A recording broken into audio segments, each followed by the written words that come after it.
being willing to do this. You're welcome. I'm glad we're finally doing it. It's my honor. These are my favorite topics to talk with high-level dudes like yourself that want to talk about changing the world and doing massive things for the kingdom. I mean, heck yeah. This is my favorite audience to connect with. Right. Well, our team is here. So, someday you'll meet everybody, but, we're excited to be talking to you too. I mean, you and your wife, Tia, have kind of gotten to know a little more about your story since we knew we were going to do this. And, of course, I read your book. We'll talk about it shortly, but you guys are a couple of high impact people as well. And you're helping others all over the world transform not just their personal lives, but their professional lives. You're an author, you're an entrepreneur, most importantly, I guess, husband, father, man of God. You got a lot going on. How do you find rhythm for everything that you're doing? And maybe as we get started here today, we're going to talk about some specifics in the book, but give us like a thumbnail of going from sick and tired of being sick and tired to, not that way any longer. Not necessarily where you are today, but when you came clear of all that stuff, how long did that take? What was that arc of success, let's call it? Well, I believe everything starts and falls on personal responsibility. Okay, and I got to a point in my life, I'll never forget, I was 32 years old, and that's exactly 12 years ago. And I reached a point to where I'm like, I see the trajectory of my life, and I even believed in some of the prophecies and seen some of the words of either encouragement or things that God had told me when I was young, or people had, God had told me through other people. And I wasn't fulfilling those, and I wasn't living up to those. And you either have a choice. You can either say, well, maybe I'm just not cut out for it, or maybe that wasn't God's plan. Or I could say, well, maybe that was God's plan. I'm just not fulfilling it, and I'm not doing my part. And I believe, everything starts and stops at Philippians 4:13. Sure. I can do all things through Christ who strengthens me. But I think a lot of times we have a tendency of putting all things on Christ, not through it, and wanting him to do all the work for us. And so for me, after I took personal responsibility, I'm going to say things that got a lot easier. At first, when you take personal responsibility, you can be like, oh man, this is hard, because you're swallowing your pride, you're biting your tongue, and you're willing to look at your own ugly. You're willing to open up the top drawer of all the bills, or you're willing to step on the scale and just realize, you know what, this is outside of my control. Things have gotten out of hand. But once you do that, I found that within 6 months, my whole life, my marriage, my parenting with my kids, my business, my finances, a lot of things started increasing and improving because they were, I was heading in the right direction. Right. Well, and that's a big theme in your book. You even say at one point that you pray, your philosophy is that you pray like it only depends on God, and you work like it only depends on you.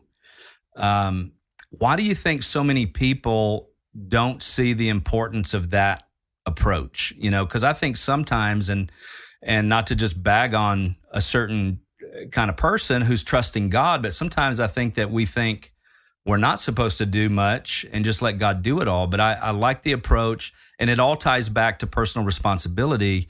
God gives us those opportunities, but what are we going to do with those? So, how did you come about that philosophy of, I remember when I was in Bible college, they taught us to, basically the same thing. Pray like there's nothing but the Holy Spirit, or work like there's no Holy Spirit, but preach like there's nothing but the Holy Spirit. Yeah, well, I think it has a lot to do with your raised, and this is just point of view here. I think for me, it had a lot to do with the way I was raised. I'm not blaming. I mean, I believe anything in life, you need to eat the fish, spit out the bones. Sure. And there's fruit. There's something to learn in every situation, even if it was toxic. What'd you learn about yourself? What'd you learn about your own boundaries? But for me, I believe that sometimes the different either religions or different churches, or maybe the different leaders or friends and family that we've had speaking into our lives, if that's their way of thinking, they're probably giving you a lot of wisdom in some areas, but they're more teaching from a sit back, relax. I don't know if it's doctrine, but maybe I would say it's cultured into their teachings or their way of doings. And I had to, and that's what happened for me. It was about 35, 36 years old where I was starting to see a lot of the fruits of my life and the hard decisions I had made. And some of it can even for me, started feeling like I was going against some of the way I was raised. Sure. And I just realized that at 35 and 36 years old, I was on this discovery path and this spiritual journey of growth. And I just realized a lot of people had stopped growing, and that was their level of awareness to a situation. And so for me, it almost felt like a little sacrilegious to go against what my grandfather, who was an incredible preacher back in the 70s and the 80s, had taught. It's just that his level of awareness, that's all he knew. And so, of course, he poured that onto me, but he also poured so much good onto me. And so Sure. I had to take responsibility of saying, thank you, grandfather. Mm-hmm. Thank you, father, for getting me to where I am. But for me, I have to start discovering a further path. Right. If I'm going to take me and my family in this next generation, next level, I need to be a leader for 2020, not Right. the leader for 1995, which is where the era I was raised in. And some won't do that. Some are just like, well, this is the way it's always been. You know, you get what you get. You don't throw a fit. Just kind of, let's not ruffle the feathers. But the internet and Facebook, social media has helped bring down a lot of walls, because now everyone's talking, and so nothing can remain hidden anymore. So true. And I believe that. I mean, my grandfather was a great spiritual impact on my life, but I certainly, that's kind of where I felt like I was starting from to move forward into, my own understanding of things. So I fully get that. The staff did have a question here as we get into a few things that I want to ask you, but how did you resist, and how do you now? Maybe that's a better question. How do you resist the temptation of just to coast? Because you're winning, and we'll talk about winning the day here shortly. But things are going well. The business is good. The family's good. Things are sort of where you want them to be. How do you overcome that temptation just to sort of kick back and not work as hard? Well, I think you're great. Whatever you call great, I think will eventually become good again if you find a new rhythm and you find a new pattern. I also recognize when complacency sets in is when I have too much time and blank space on my calendar that is not filled up. And, I lived a life of ease. I mean, don't get me wrong. I worked hard in my 20s and in my early 30s, but I realized I was working hard in the wrong direction. And that my ladder, we all want our ladder leaned up against the tree to grow, but as your ladder leaned up against the wrong tree. And for me, I realized I had topped out that tree, but I was still in the middle of the ladder. And I recognized that because my heart, I was not experiencing breakthrough. And then all I wanted to do was check out, or quote unquote decompress, or Tia, let's grab the boat and go escape for a week and get away from it all. And if you have a life that you're trying to get away from, I think something's off.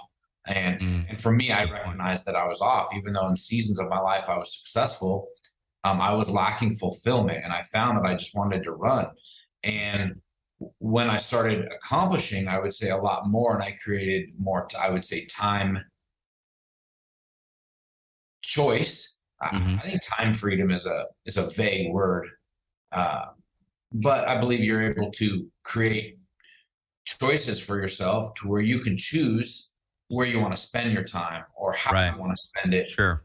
But anytime that happens, I look for opportunities to disrupt, because that means I'm not growing. I just did it recently. I just moved into a 3-bedroom high-rise apartment here in downtown Scottsdale. I moved out of my wife and I's beautiful property up in North Scottsdale, where we call Breakthrough Acres. We've been there the last 6 years. Why? Because this last spring, just less than 6 months ago, I found myself coasting. I mean, the workouts were getting soft. I was checking out. I created a life to where I could be away from people and just, communicating through Zoom, or I could go to people. But I just found myself kind of going through this routine, even watching TV again. Right. Some of you guys are like, well, what's wrong with TV? Nothing, but why are you watching it? And is anything that you're watching on there any good or right? Sorry, it's probably not. I mean, I do like my sports and stuff, but I was finding myself falling back into old rhythms. And so anytime I find myself in too much rhythm, I'm like, Tia, I feel like we need to do something to disrupt our pattern. And for us, it was a drastic move, which was just moving, 20 miles away and just totally flipping our underlying structure. Right. But I've done more minor things, as well. But I have a desire to keep the tension tight in my life. And because once the tension's off, I mean, it's a depressing place, Ken. Wow. That makes a lot of sense. Even the Bible talks about idle hands. And I think sometimes we think that if our life is good, we're going to have a lot of extra time. But the more extra time we have, the less productive we are in ways that matter as well. Not just work, but, family and things like that. One of the biggest ones the last couple of years, I call this phone, my money maker, because it has the ability to connect you to thousands of people that I believe that need your message and our message. And a lot of you are listening to this right now on your phones, and they're powerful tools, but they can also be, detrimental to our health and our mind and our spirit and our growth. And I find that since we all are walking around with a fully well-connected computer in our pockets, it's given us the ability to become a massive money maker or a kingdom changer, a kingdom shifter, I like to call it too. But it's also given us the ability to sit down, emotionally check out, and just scroll for hours on some of these apps and we're just consuming. And I say to my girls every single day, and we all do, we kind of keep our family accountable. We ask each other, did you spend more time consuming today or did you spend more time creating? And I find that anytime you're consuming, right, you've got that finger scrolling through apps and the social media and the news stations and stuff. Yeah. You're consuming, and that can lead to some mild depression and take your mind off. But when you're actually contributing to society, when you're giving somebody else something to watch, or when you're posting up something encouraging, it actually only takes 20% creating to offset the 80% time of consuming. And so that's just a self-discipline that I'm working with my family on right now. Sure. To not be always in consumption, which can easily lead to complacency. Wow. And I mean, we haven't really talked about weight loss yet, but that's the same there too, right? I mean, people eat food sometimes to pass the time, and it's the same type of issues you end up with, just in a different category, I guess. We all have a drug of choice. I jokingly say, but it's rarely not that funny. I think the Christians have chosen to make their drug of choice food, and they laugh about it and joke about it. But it's one of the biggest ones that I believe is taking out what some people might say the heroes of the faith. Sure. Heroes of each church. Most are not. I'm not saying you have to be optimally healthy, but I see people's spirit dying when their flesh is literally dying. And so true. And so I think we all have to look within and go, what area of my life is it time that I take personal responsibility in? And I believe in this world too, there's no, obviously the Bible says it too, what sin, and no greater sin is any greater than the other. But I think we do have a tendency of putting some of them on different pedestals, that some are worse than others. Sure, absolutely. I just think some have bigger consequences than others. But I think this is an opportunity for us to all look within. Sure. Say, what can I do? What I can, like Doug Wood, he can control what crosses his lips. Yep. Sometimes he can't control a lot of other things, but that's one thing that I do have a choice in. Even on days that I don't have choice. And I just challenge all the listeners out there to, for you, it might be your health, but it could be, something else. Just say, what, I'm going to start taking dominion over this in my life and making slow changes, not drastic changes. Right. But I call them 1% changes. That's great. And it's true. And you say some have more consequences, and I agree, but also some have more immediate consequences. For instance, as you know, well over 30% of every person that dies in America dies from an obesity-related issue.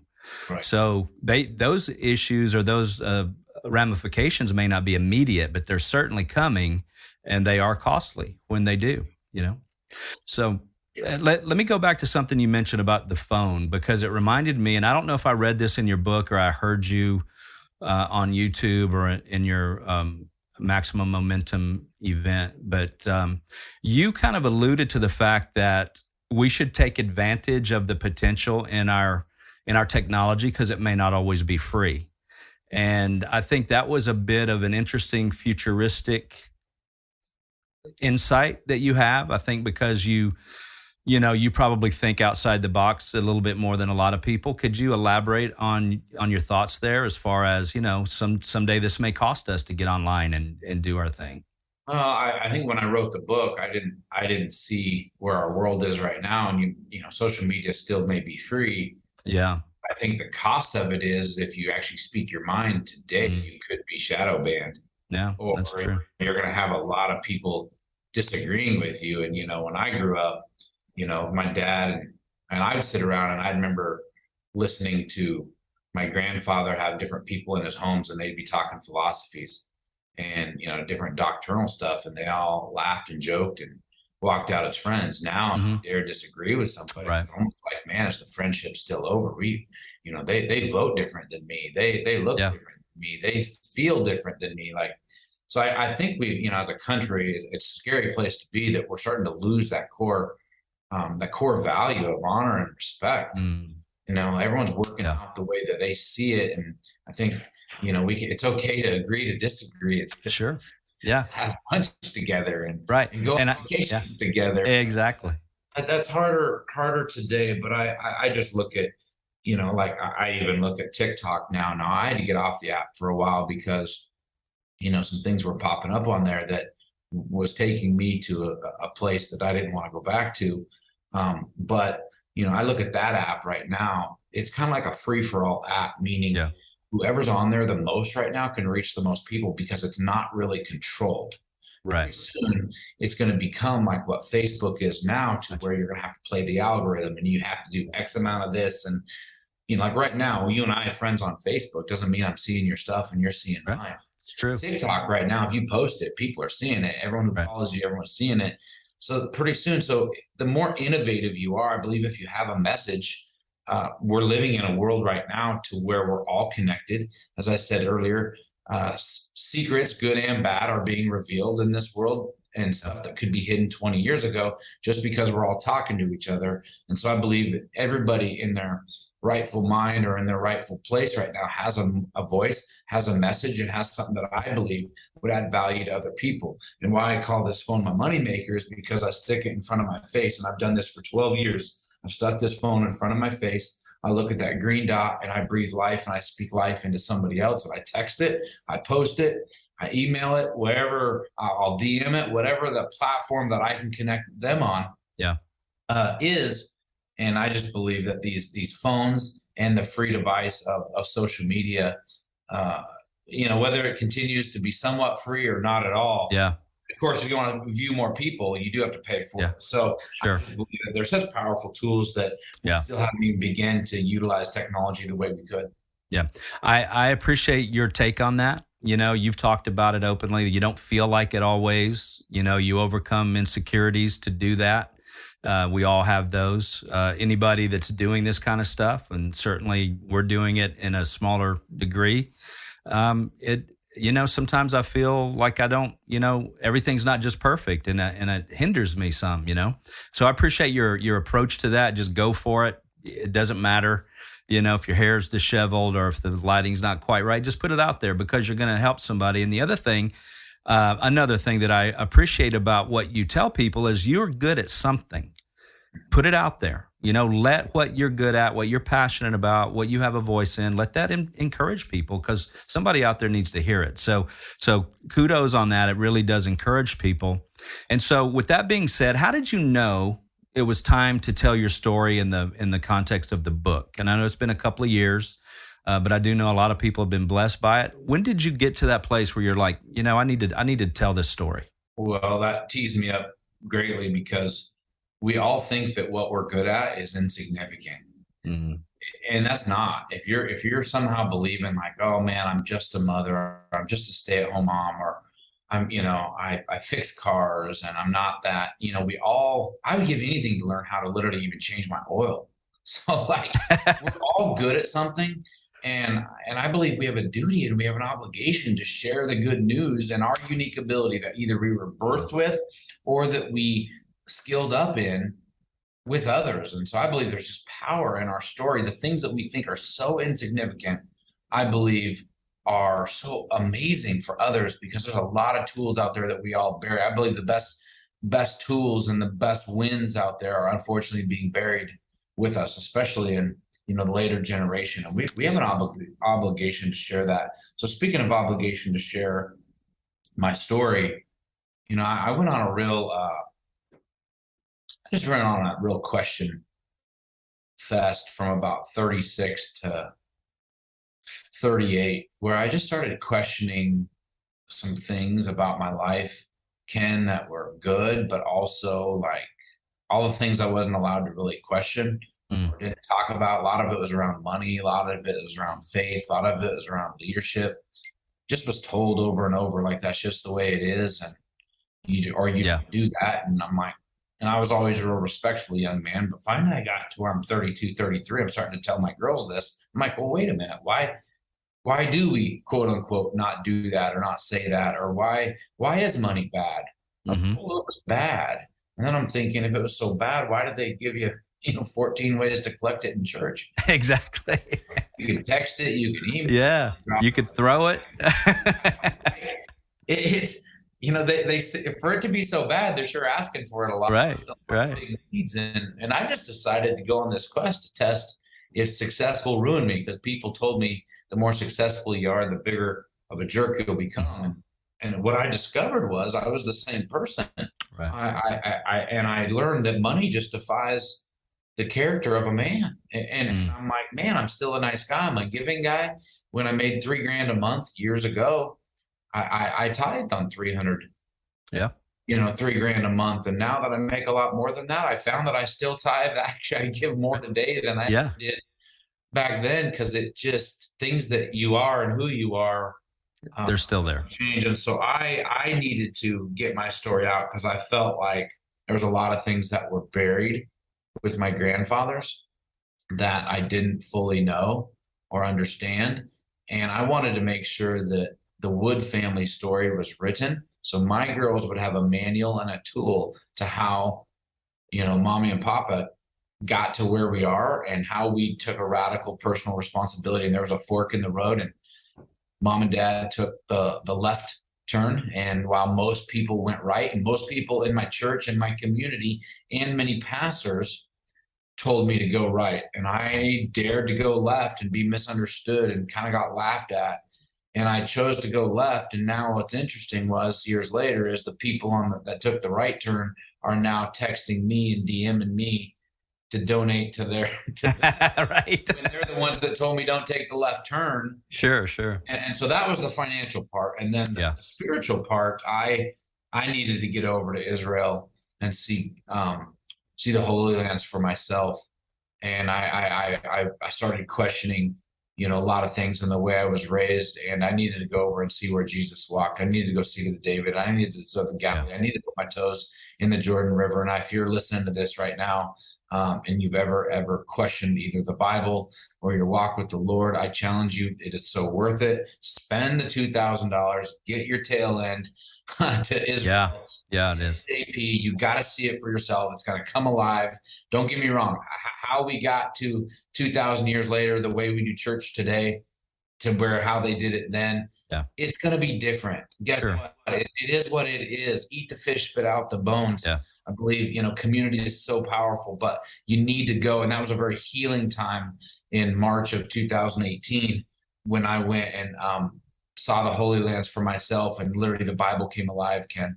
You see a lot of these ministries and people doing trips to the Holy Land where people can sign up. Maybe Doug and Tia Woods would lead a trip to the Holy Land soon. My wife plans on it. She's that'd be a lot of fun tour of the Holy Lands than I am. Yeah. And, it actually is our plan. So stay tuned for that. Yeah, for sure.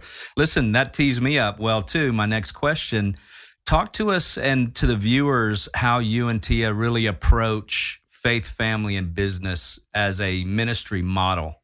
Because you guys see what you're doing as the freedom to minister, and you've hit on that a little bit, but I think what you guys called that, again, I've listened and watched a lot of stuff, but I think you or she called it living an integrated life. Yes. People have trouble with balancing, work life and personal life and spiritual life? How do you guys do it? Well, every relationship or every marriage comes in with unwritten rules or written, like, you're going to work here, I'm going to work here. We might merge our money, but pretty soon the kids are born and all these unknowns come in and a lot of assumptions are made. And dare somebody doesn't do what the unwritten rule is of mowing the lawn or not doing the dishes, and all of a sudden there's an argument. But you just kind of define your roles.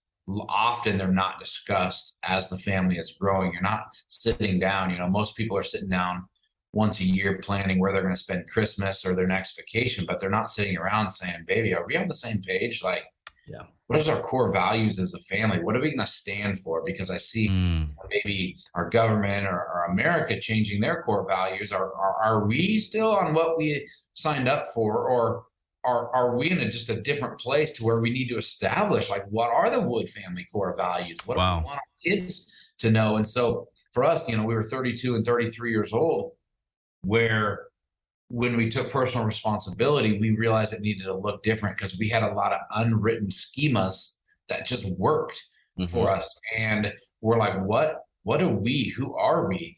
And for us, it was God, family. We needed to reestablish the pecking order. It was God, family, and then what we were building together. And if you're married and you're listening to this and you're not currently creating something together with your spouse, even if it's a Bible study, even if it's a sitting down writing your family values together. For us, we chose to become health coaches together, not me do the furniture business, she'd be the stay-at-home mom, I'd be the breadwinner, and have all these what I call silos. And the only thing we did together was go to church on Sunday, quote unquote, if we were in the mood. Right. Or maybe show up to the kids' ballet together, or half the time we'd take separate cars. We said, no, what does family look like to us in a busy, chaotic world? And what does building something together to where we were maybe not equals, but we were both putting contribution into the same pot? That brought so many of the walls down that we were just discussing things that we wanted to be known for together. And for us, I believe everything must start with, are you connected with yourself, with your family, with your spouse, and with your kids? And then we brought the kids into our family business. We told them what we're doing. We shared with them the goals, and they're like, I even said, kids, I'm tired of telling you no. I'm tired of every time you ask to get something at Target. I'm tired of saying I can't afford that. I'm tired of saying, why can't we go to Disneyland? Because we can't afford it. It's not a good season. And I literally sat them down. I said, I'm tired of telling you no. And mommy and papa want to tell you yes more, but it's going to take us a year or two to do it. You're going to see us more on Zoom. You're going to see us on our phones more than you ever. But you've also enjoyed mommy and papa getting healthy. You're going to see us doing work, after we've done our day jobs. Here's why, and here's the short-term wins in the process. So we brought our family into it to where we were creating something. And we did kind of have the pie chart on the wall, like, hey, as mommy and papa are getting closer to their goal, the whole family is winning. And here's the little things along the way too. And that was huge. Man, that's great. That's exciting. So you can successfully navigate a high tempo life because you guys are busy and, keep everything together, stay in communication, keep the kids included. I mean, you don't necessarily have to have a sedentary life in order to be successful at those things. Definitely not. But I believe each family, it's going to look different for you, as the listener. It's going to look different for you and your family. And you're going to want to assess your situation, make small baby steps, or just take bold steps. Here's what I will tell the listeners, though, Ken, is that anytime you choose to start living life differently as a family, it's going to disrupt schemas and patterns that you have with your friends and your church friends. You don't even know you have them, because what do you mean on Sunday afternoon you're not coming over for football? We do that every year. The Broncos play the Seahawks. Well, we're just, why aren't you going to the church camp out or the family, the 4th of July? We always spend the 4th of July and you realize all this guilt you start getting from people around you, and you're like, oh man, and it's not their fault. It's no different than my great grandfather. He just doesn't know anything different. You're the one that chose to level up. You're the one that's starting to actually have boundaries. You're the one that's starting to check in with your spouse before just saying yes. And it's going to cause disruption around you. That's why I'm saying make bold steps and just do it. Yeah. Or take baby steps, because you're going to be like, I don't know. It's easier just getting back into the safety zone of it because I'm a people pleaser. And if you are, start pleasing yourself for a season. Yeah. What I'm hearing there is that as you start doing that, and especially in a high tempo or a little bit more frenetic pace, you need to be a little more selective about where you're spending all that time because you don't have as much. Well, the airline tells us, they say, put the oxygen mask on yourself. There you go. Or assisting your child if an emergency. Well, a lot of people are heading for an emergency and they're not prepared for it. So it's time to put the oxygen mask on you and your family for a season. Yeah. And you love it. That's a good point. Now, listen, you talk a lot about a positive attitude and the importance of that. And one of the Dougisms is win the day. Talk to us, because I thought that was such a great take on win the day, because you in the book, you're like, look, you may not win 100% of every day, but if you're winning 60 or 70, you're moving the ball forward and your life is going to be impacted in a positive way simply by that. Yeah. I really took that from originally the Oregon Ducks used to talk about, just win the day, win that practice. Right. And for me, that said, I need to win the next 3 hours, and what crosses my lips in the next 3 hours. I'm gonna get till noon. Yeah. I'm gonna get till dinner. And I believe, there's a lot of things in our world, especially the world we're living in right now. Yeah.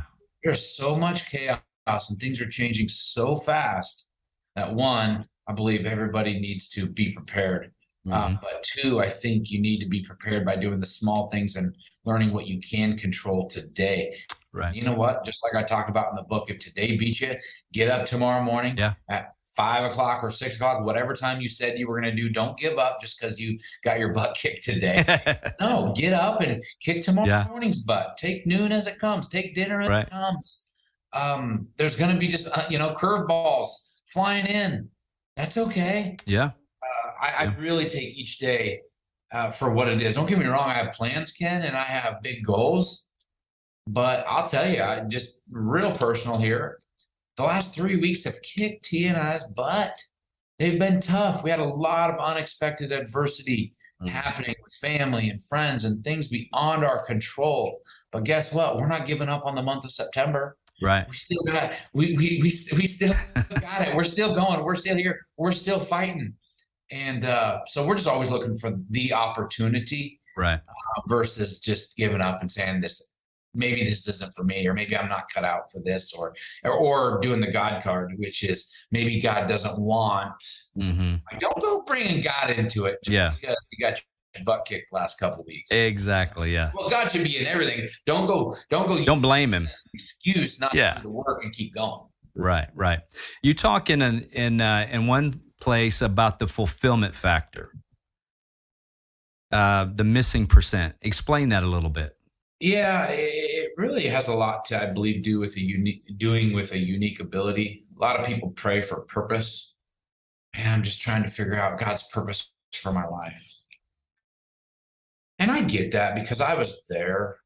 I think it comes a lot sometimes with complacency, that we got somehow someone told us in high school that we should go to college for, X, Y, and Z. Right. Either we did or we didn't, and we dropped out, or we did get a degree in it, and now we've got $80,000 in debt that 50 years old we're still paying on, and we're doing something because when we were 18 years old, somebody said I should go to college for X, Y, and Z, and we're just living what I call the 40-40-40 plan, but it's probably now the 40-40-80 plan.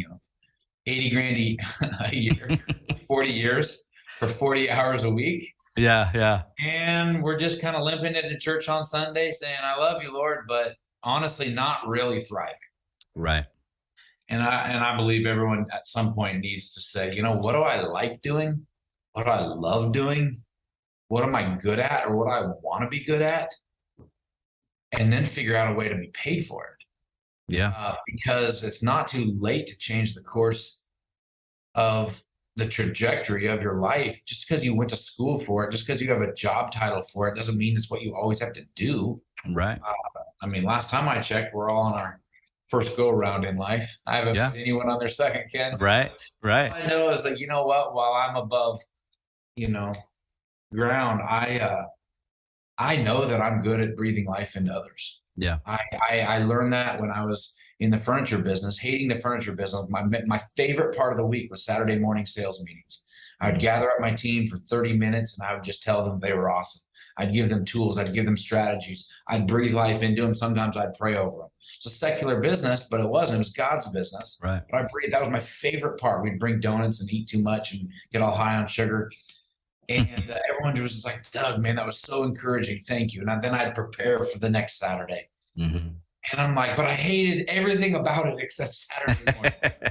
And I'm like, wait a minute, I'm better than this. And then I also took my biggest place of pain and made it my biggest place of reign, which was my health. And I lost 70 pounds and I loved helping other people doing it. So then I found myself encouraging other people to get healthy. And that was my favorite part of the week. Sure. So I'm like, wait a minute, why don't I figure out how to monetize helping people get healthy? Because I know what it's like to struggle. Now I know what it's like to win.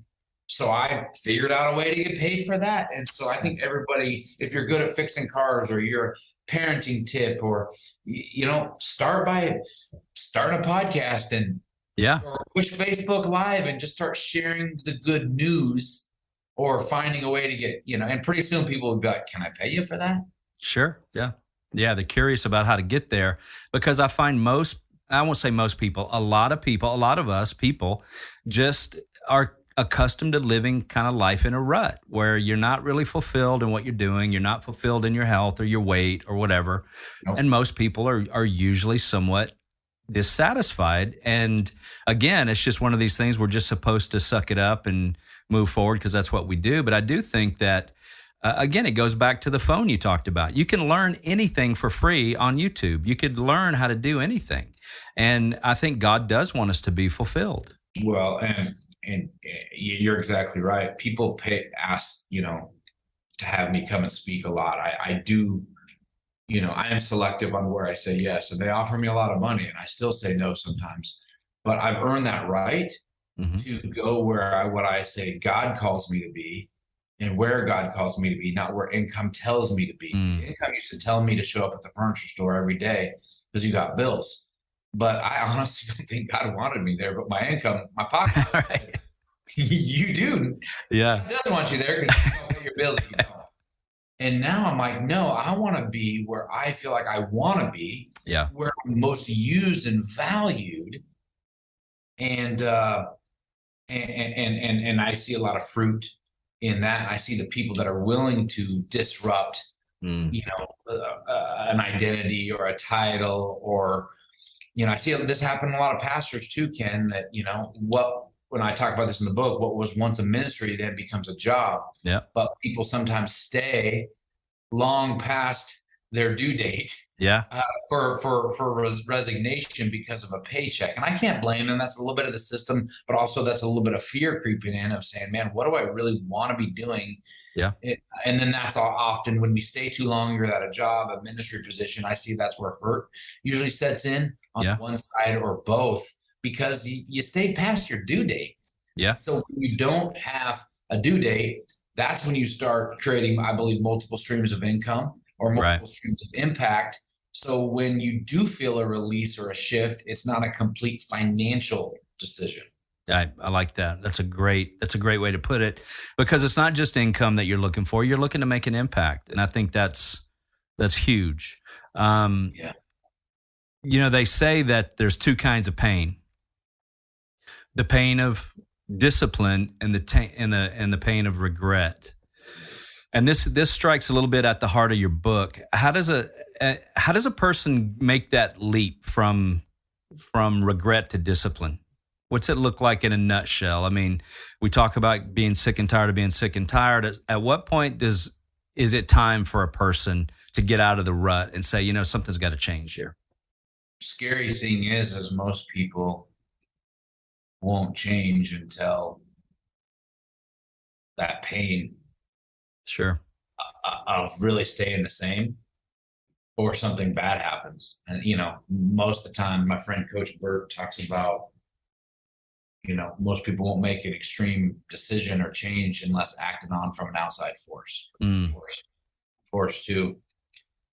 And, it's a tough one because it's different for everybody. But I believe the person listening to this right now is on the right path, because you're like, no, you're skilling up, you're fueling up, you're open. But I also believe some people listening to this right now, they're so over knowledged and they've consumed so much, even good stuff like podcasts like this.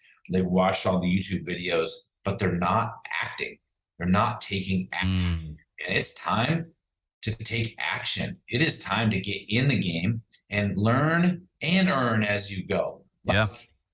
Yes, you've been praying about it, but now it's time to be about it. And so, everyone has to know how far they're willing to just sit there and either stay in an abusive relationship or stay in a place that they don't belong anymore. And they just have to jump and just say, okay, God, I'm going, and it doesn't make sense. And that's how it's almost right.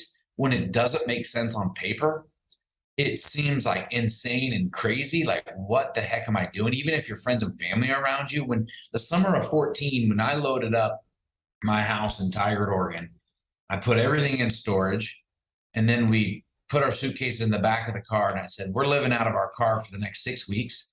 We're going to travel around a few different cities and stay in hotels and stay in Airbnbs and see where we might end up, or we can always come back here to Oregon. Now, people said, are you crazy? I'm like, I must be, but all I know is I can't stay here anymore. Right.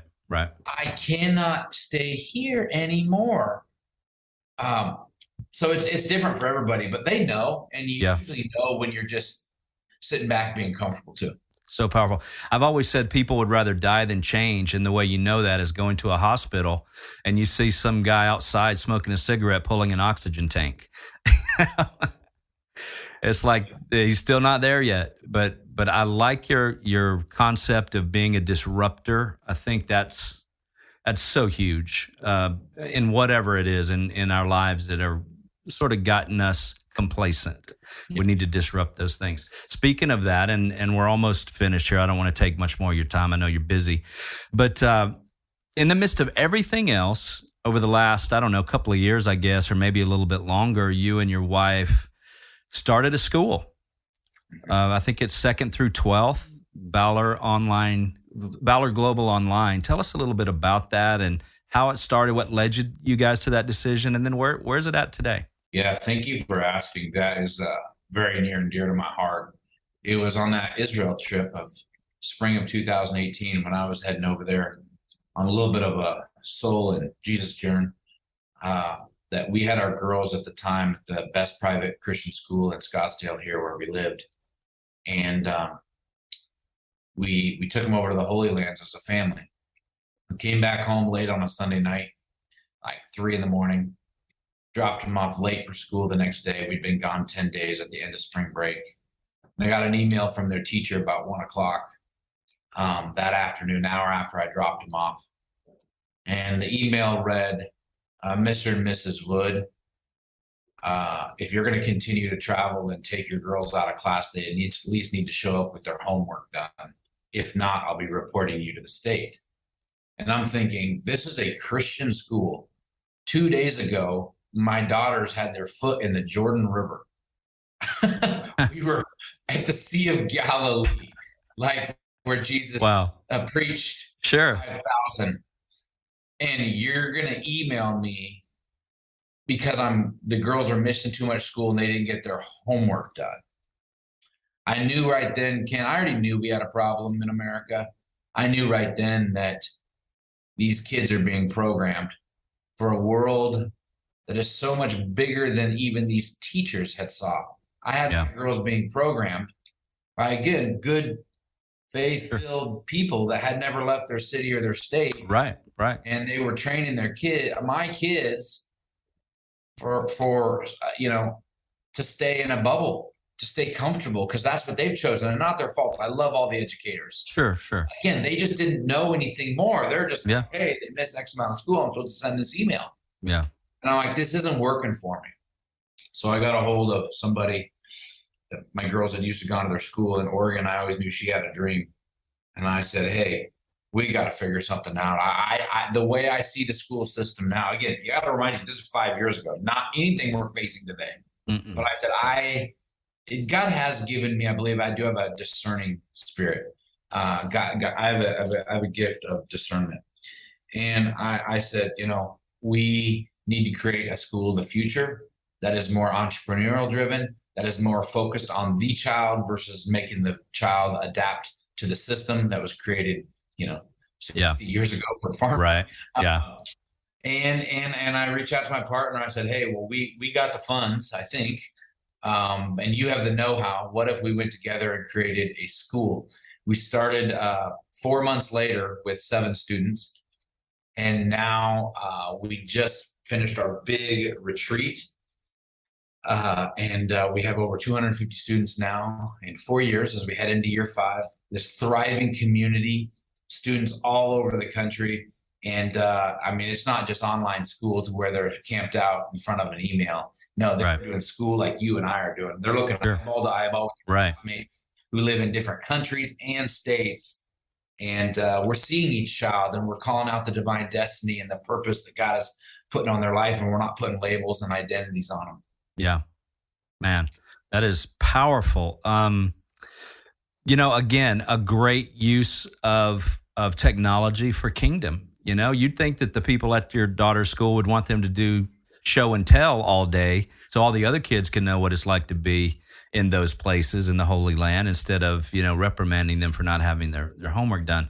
So, man, I applaud you guys. I mean, we've talked about the need. That's one of the reasons we ended up in Arkansas, because a lot of our staff and our children and are raising little kids in California, and we just weren't willing to subject them to some of the things that were coming down the pike. And so we decided to move on and try to help things from a different perspective. And it's been challenging, as you say, but it's been amazingly fruitful and beneficial in all kinds of ways. So I just think that, again, the term that comes to mind when you talk about this, and actually a lot of the things you've talked about, is purposed prosperity. Mm-hmm. You talked earlier about just not having the freedom not to have to do the things that are just wasting your time because you don't have to chase money. There's a spiritual truth in that God wants us to be liberated from those things so we can make a difference. And I just thank you guys for investing your heart and soul into the lives of these kids and their families. And it's not just the children, but obviously it's the parents and everybody else. So that's very exciting. And, I want to thank you for your time today. And there's just a lot more we could talk about, and maybe we will, in the future. But last thing, okay, as we leave this all, we've talked about a lot of different things, and it's been completely helpful. I think a lot of people watching, I know I've been getting a lot of calls. Hey, what are you doing? How could I experience those kinds things? And I'm sure a lot of people are watching today. They're going to have a lot of questions as well, and they're going to be inspired. But to the person that is in that place of just absolutely sick and tired of being sick and tired, what are just one or two things that you would tell them today, right after you would say, read my book? What would you tell them to do? Like today, like right now, it's time to get on with the rest of your life. What would be those first steps? Other than the basic, Ken, a lot of times people ask me, what your favorite book is or whatever. I'm like, of course, guys, other than the Bible, X, Y, and Z. So yes, I believe everybody has to be partnering with the Lord. But I'm gonna end with a story. Back to the school. At the time, when I started the school, it cost me several $100,000. I didn't know it was going to cost me that much. Thankfully, we had it, but we instead were going to invest in an investment property. And instead, we put it into a school. We have not still seen any of that investment back, but it wasn't on paper, it didn't make sense. But because we had worked so hard and got our money right, and I had friends and family saying, don't chase money. Why are you working so hard? 2 to 3 jobs, your side hustle, coaching business. Can't you just relax? Can't you just be comfortable? You're always on your phone, Doug. Well, I didn't know that now in year 5 and what was going to happen during 20 and 21, that this massive need of everyone else needing this school too was going to take place. And so the things that you're doing right now, you don't know the blessings that it's going to yield. And it might seem like, man, do I need to be doing that right now? You don't know what the future holds. And so my answer to that, Ken, is most everybody listening to this right now, you need to get your money right. You need to get your finances in order. It's time to flex that hustle muscle and, maybe delete the Netflix account for a season and get a side hustle, create something, get back in your unique ability, get back doing what you love, do something that's going to bring down your debt and increase your income and prepare for a world that is changing, but also so you're in a position to where if your family or your friends, or maybe it won't be a school, but something else to where God says go, you don't have to look at your bank account. You can just say, yes, Lord, I know this is you. Yes, there's money in the account and I'm going to need more, but I can go, and you don't have to send out, direct deposit links and, what I call prayer and support letters. No, they can just be prayer letters. Right. You supported yourself when you didn't have to. And most of the time we have too much time on our hands, Ken, it's because we're not doing enough. And so I'm challenging everyone listening right now. If you're feeling like you're in a season, you're in a stuck, you already know, just jump and take that action. For the rest of you, work like it depends on you and pray like it depends on God, because you don't know what's coming when you can least expect it. And you want to put you, your family, your spouse in a position to win, even if right now on paper you don't think you need to. Man, that is gold. That's a great way to finish a great conversation. You mentioned in the book actually that the side hustle that most people have, they enjoy that more than their day job. And it brings a lot of fulfillment and encouragement. Right. It's a purpose. It's needle nose knitting and, oh man, or painting. And all of a sudden, next thing you know, you're selling your art for $100 online. It's doing the things that actually do fuel you, that you never I could never make any money out this. It's 2022. You can make a lot of money selling. Have you guys seen the stuff on the internet? There's a crap out there being sold for a lot of money. No doubt. I read a book one time, and the author said no artist ever goes out to Cape Cod for a long holiday weekend and does somebody's taxes for fun, but the accountant oftentimes goes to Cape Cod for a long weekend and writes a play or a novel. So I think finding something that energizes you and monetize it, I think that's a great way. Great advice. So Doug, thank you for your time, my friend. I look forward to shaking your hand one of these days soon and meeting you face to face. Please tell your lovely wife, Tia, that we send our regards. And man, we're just so blessed by everything you guys are doing, and we'll be in touch. So glad we did this. Thank you.